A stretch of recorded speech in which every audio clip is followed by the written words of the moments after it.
Welcome to the Lifeworks Living Well podcast. I'm your host, Mark Hennick. How do you coach coaches who lead leaders? What's more, why would you want to? We're going to explore executive coaching on today's episode.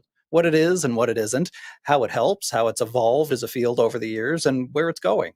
I hope that by unpacking this broad and sometimes hard to define concept of coaching, we can encourage leaders to at least consider their current toolbox, maybe to discard some of the practices that might in fact be harming the morale and motivation of their team, and ideally to continue to develop their skills as leaders. This is because highly skilled leaders, intentional leaders, coachable leaders, they can be a major positive force.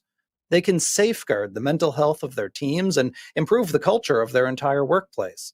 Later on in the show, I'm going to be talking with Dr. Woody Woodward. He's an organizational psychologist and lead for NYU's master's program in executive coaching and organizational consulting.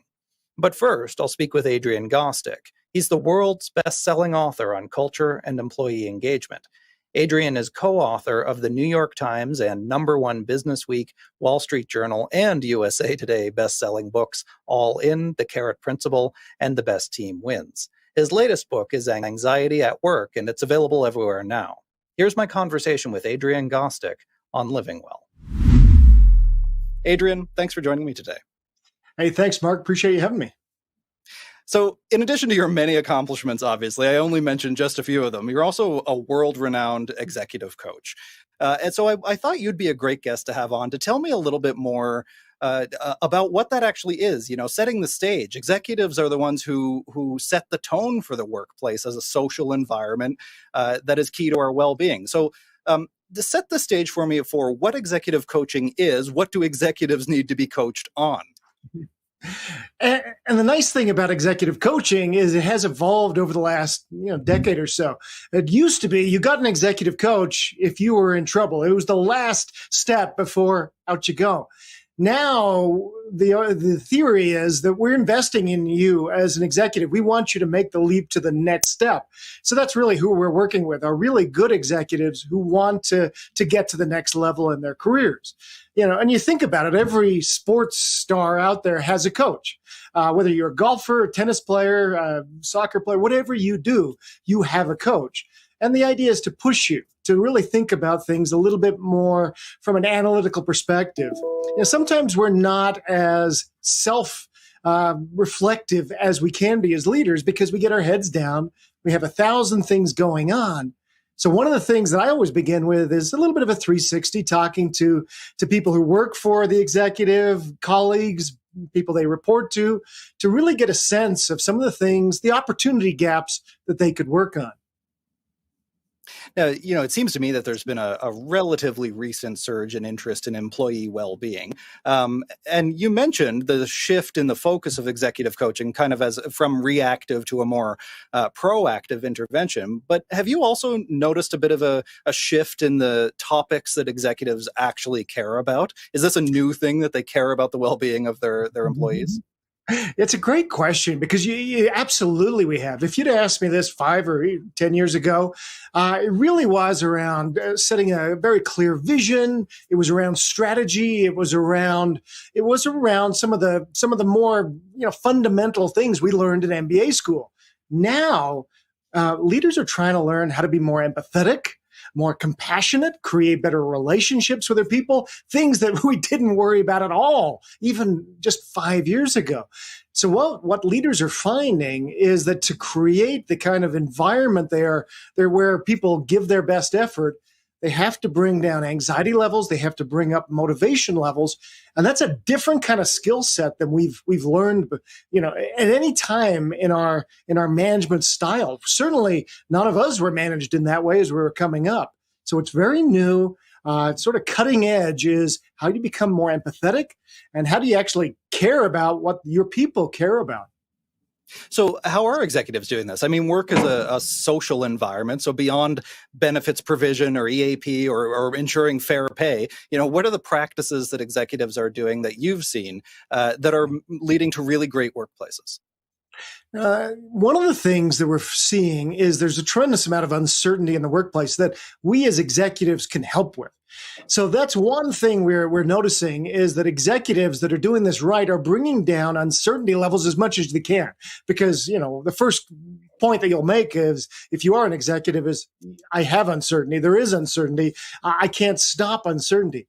But you can help me as an employee feel like, or as a direct report, et cetera, feel like we're walking into this darkness together. That's a whole different feeling than, we're just spinning out of control. So there's three things I want to know from you as my leader. First off, where are we heading as an organization, as a team? And, oftentimes I'll talk to an executive. They say, no, we covered that, Adrian, back in January, had a big meeting, told everybody the strategy. And my response is, great. What have you done this week to talk about your strategy, competitors, how you're reacting to the marketplace? Because if you haven't done anything this week, you're missing the mark. So where are we going? Secondly, I want to know as one of your team members, do I fit? Am I adding value? Am I making this place better? Because I want to know, especially if I'm a younger employee, do I fit and am I adding value? The last is, as you're one of your team members, is do I have a future here? Not only do we have a future as an organization, but do you see a future role for me? You answer those three questions for me. I'm going to be a lot more engaged, a lot more willing to do what you want me to do, boss. Now, you mentioned MBA training programs. Do you think that this revolution, I guess, in terms of executive leadership and looking after the well-being of their employees, has this trickled down yet into actual training programs for new leaders coming up? Or is this still something that we're injecting later on? It's a great question. We are starting to see a few. I'm doing certainly more lectures on college campuses, trying to help the newly minted MBAs. But typically, it is something that is coming later. That our formal education hasn't caught up with this wave yet of need from our employees. Because what we're finding right now is 75% of Gen Z, that's anybody under 25. I know these classifications are rather vague, but 75% of Gen Z say they have quit a job for mental health reasons already in their careers. Now, if we are not addressing mental health, if we're not addressing, the ability to engage people on in their hearts, then we really are missing the mark as leaders. So this really is a change in the way we're thinking. Nobody in MBA school or nobody in business school taught me how to become vulnerable with my employees. How do you do that? How do you go to what's going too far in being vulnerable? So that's really, and when we wrote Anxiety at Work, that was really our idea is how do leaders create this connection and not become Michael Scott, everybody's best friend? How do we do this in such a way that we are there for them, but in a business sense? And this, I think, really speaks to the business case for being more empathetic at work and leading with gratitude. One of your previous books, that this is about recruitment and retention and the bottom line ultimately. Do you find that it helps managers and executives to become more empathetic, to learn these so-called soft skills? I have an issue with that term, but does it help to make the case if you say, no, this is actually going to help you do your job? It's not just a nice to have, it's good for the bottom line. Oh, absolutely. We every week, my co-author Chester and I, we're doing either a virtual presentation or now we're starting to do a few in person again.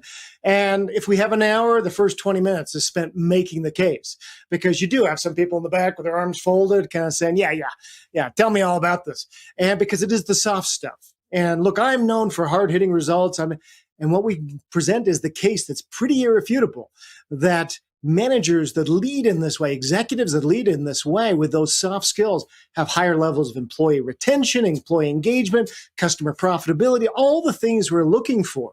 So you have to set the case for this idea of empathy. Now, empathy is not sympathy. They're very different. Sympathy is I'm strong, you're weak. Let me help you because I'm the manager. That's the old world. Empathy is I've been in a similar tough place that you've been in. And so no matter what you're going through, I may not have gone through exactly what you're going through, but I've been in a tough place myself, and I've got to be able to get in touch with those ideas. And again, together, we can find our way through this. What kind of help and support do you need? I think that if there are two words to begin these conversations with our people that we teach when I'm doing executive coaching, those two words are, I noticed. Mark, I noticed normally you're the first one to offer up ideas in our team meetings, but lately you've been a little quieter. Or I noticed that your sales reports are usually so detailed, but lately they've been a little shorter and more condensed. Is everything okay, with the work experience? Anything I can help with? Those two simple words, if I notice, show basically I care. Yeah, getting your head out of the spreadsheet and actually looking around at the people who are working for you. Before I let you go, Adrian, I want to ask you about your latest book, Anxiety at Work.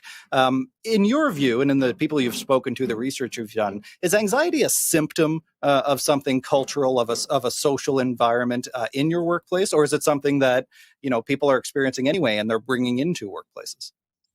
That's a great question too, because what we are finding with COVID is that it actually has amped up. We probably have our estimates vary from somewhere to 40 to 60% more anxiety in our workplaces than we've ever had before. Why? Because there is situational, or what we call transient anxiety that is created. You see this with soldiers going to war, or firemen, or firefighters, I should say, or police officers, where these little traumas add up. Well, over the last year and a half, we've had all these little traumas with, we're worrying about COVID, we're worrying about going back to work or not, and flying, and all these things that are adding up. So all these little traumas have added up so that we are seeing a lot more anxiety. So there's two types of anxiety. One is you're either born with it or it's created earlier in your life that you're living with. About 42% of people in their 20s live with a full-blown anxiety disorder. That's huge. And if we don't talk about it, we're missing a huge opportunity to help. But also about a third of the population right now say they're living with a full-blown anxiety disorder. That's up from 18% just in 2018. So we are seeing that COVID has had a big impact. It has a second tail, if you will. There's sickness that's gone around, but now there's the mental health aspect that we have to deal with. Adrian Gostick is a global workplace expert and thought leader in the fields of corporate culture, teamwork, engagement, and executive coaching. Adrian, thank you so much for joining me today. Thanks, Mark. It's been a pleasure. In our changing world, there is an unchanging principle for success that inspires us. By improving a person's life, we'll improve how they perform at work. We are Lifeworks. We are the world's leading total well-being provider. We are innovators with tech-enabled solutions. Our mission is to improve people's lives by supporting the whole person, their mental, financial, physical, and social well-being. These people are the heart of successful organizations, leading these organizations to a more resilient future and making a real difference in the world and in our communities. Improving lives, improving business. We are Lifeworks. Welcome back to Living Well. I'm your host, Mark Hennick. Dr. Michael Woody Woodward is America's workologist. He's an organizational psychologist, a best-selling author, and media personality, featured by such outlets as The Today Show, CNN, and The Wall Street Journal. Woody, thank you so much for joining me today. Sure. And most importantly, I'm a clinical assistant professor of executive coaching at NYU. So yes, thank you for mentioning that. So I want to start right there. You are a clinical assistant professor at NYU, and specifically you lead their master's program in executive coaching and organizational consulting. Now, I've already talked with another guest about what coaching actually is. So now I want to turn to a bit around how coaches are made, if coaches are made. So tell me a bit more about maybe the evolving Wild West of the coaching world before, and also why a program like yours at NYU is necessary. Yes, I do not run a coach factory where I'm producing and putting out coaches, just to be clear. But yeah, Mark, it's a great question. And, I came at this from my background as an organizational psychologist and consultant who evolved into coaching, into coach training, and am now, leading an academic program. And so, you mentioned a little bit of history. I mean, coaching has certainly seen quite an evolution, I'd say, from probably the mid to late 90s, really, when coaching, executive coaching or business/workplace coaching became very professionalized as a field. and ended up focusing a lot on the high end executive, and then sort of evolved into helping those who were derailing or causing trouble, and how do we help them, to then really expanding into niche spaces, got life coaching, real estate coaching, and so on, right? In all these different areas.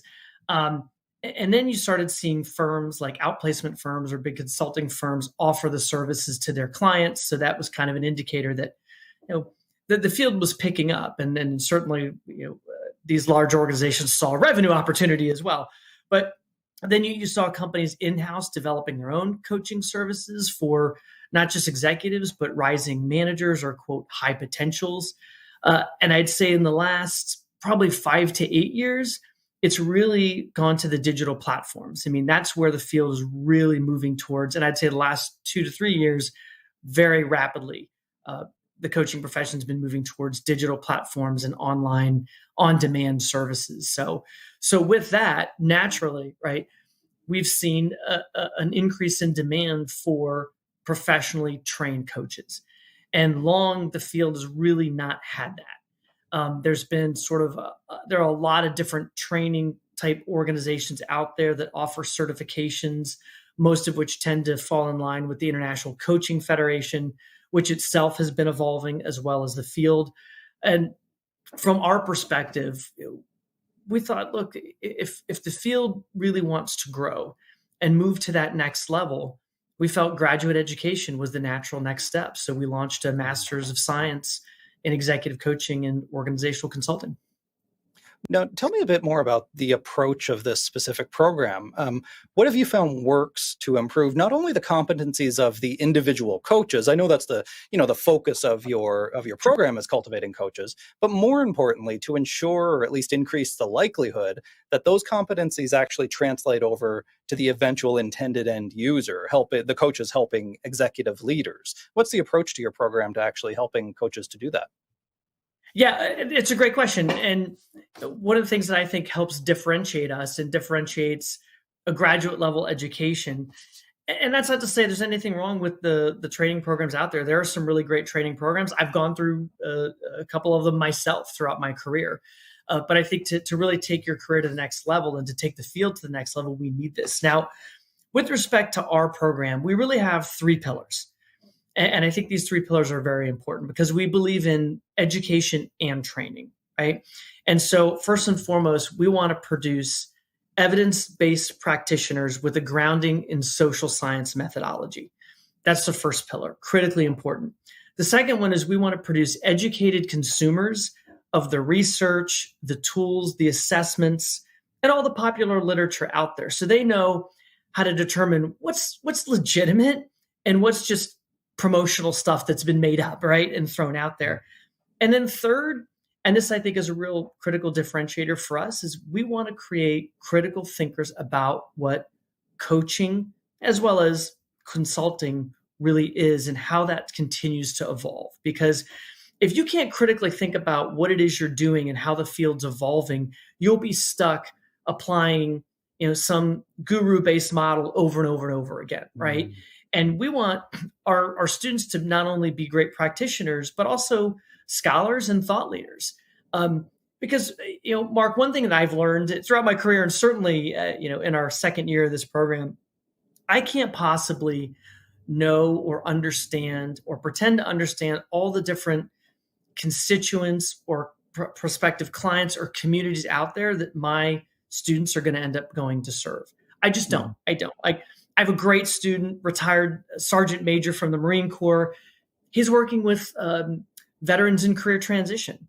That's an area I'm not that familiar with, but I'm here to support him and help him develop the base tools and then adapt those to that community, right? And that's just one example of many different communities out there that our coaches are going to serve. So those are the 3 pillars I think are really critically important to have that foundation and grounding. And then from there, we could talk about approaches and techniques and what to apply where.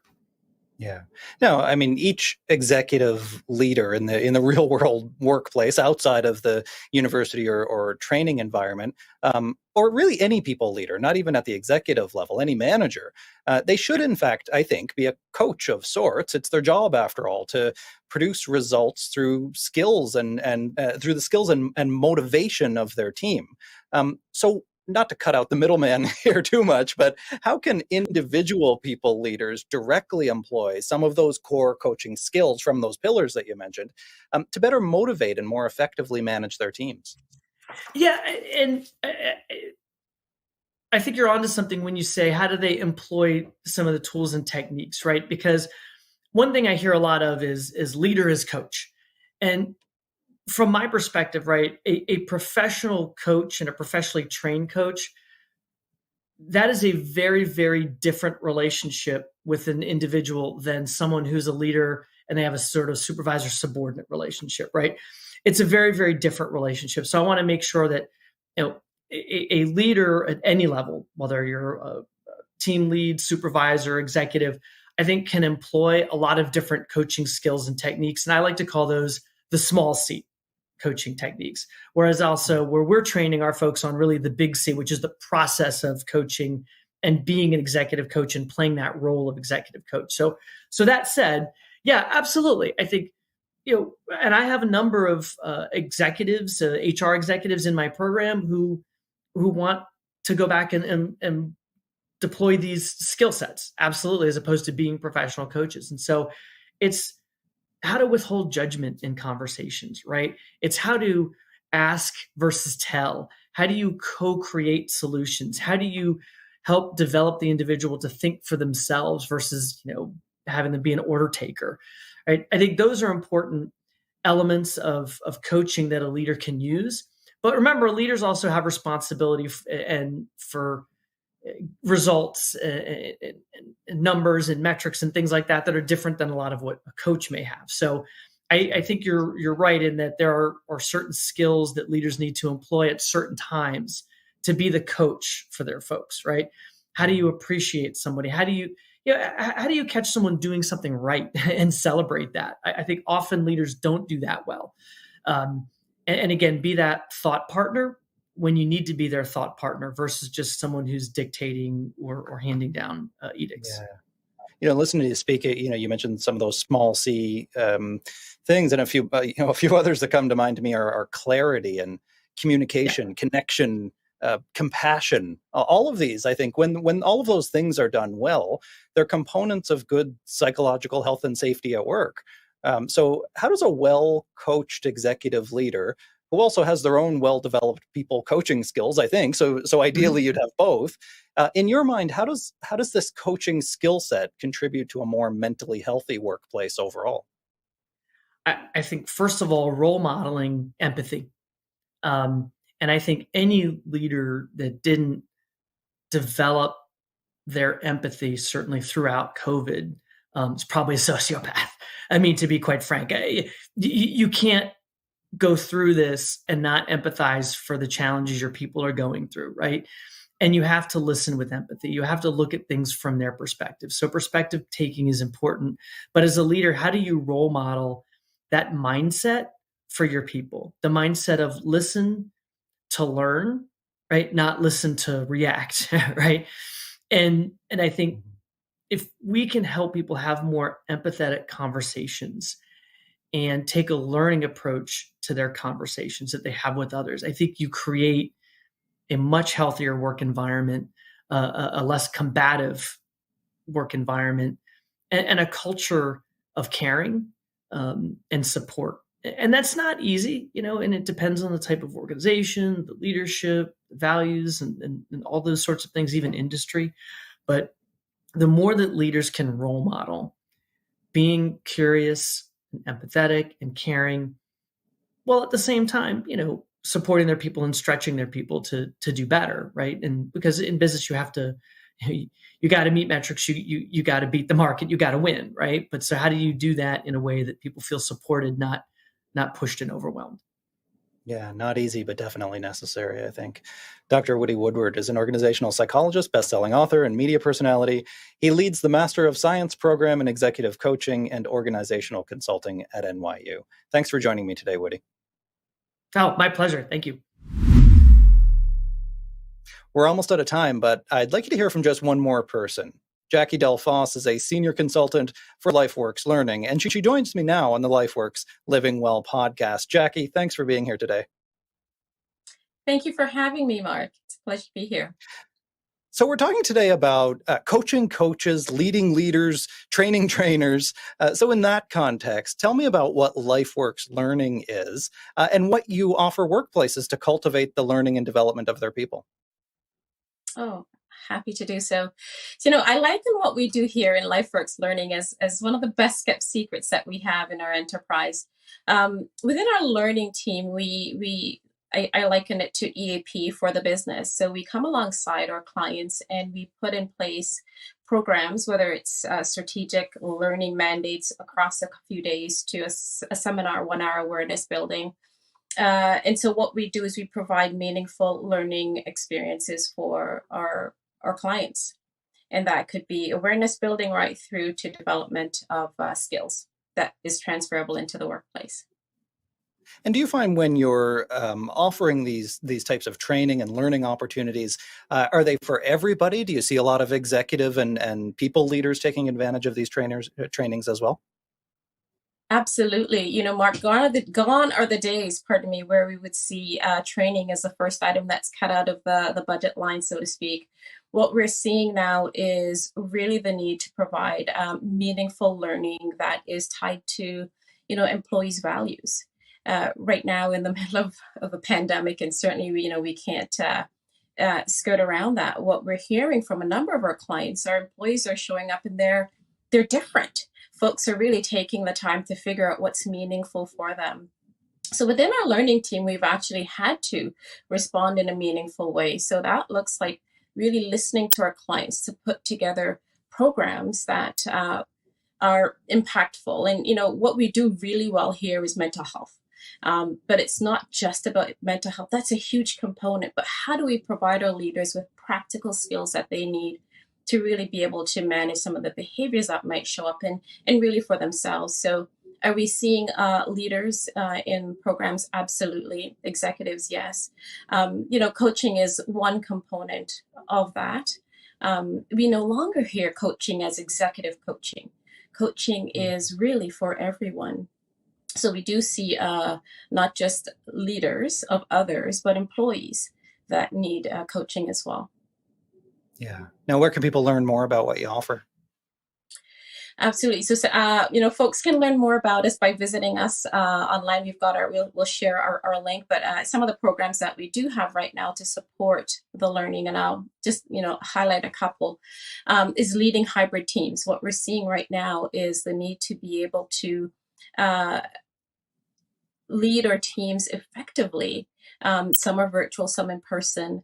We also have our Workplace Mental Health Leadership Certificate program.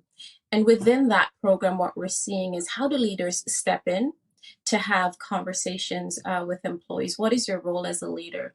And how do we manage through some of these difficult situations? And how do we self-regulate? Emotional intelligence is part of this process as well. With any coaching that we do, that's often something that we address within the coaching mandate.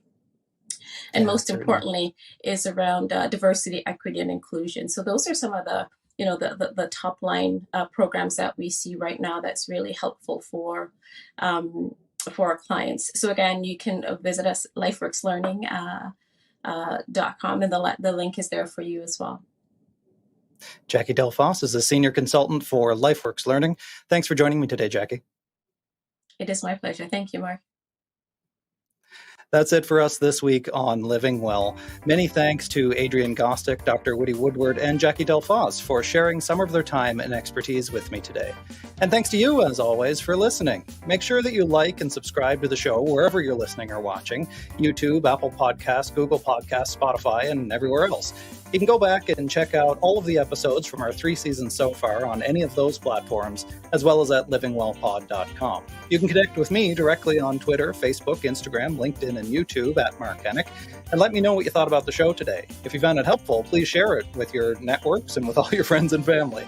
Thanks again for the gift of your time today. I've been your host, Mark Hennick. Until next time, take care and live well.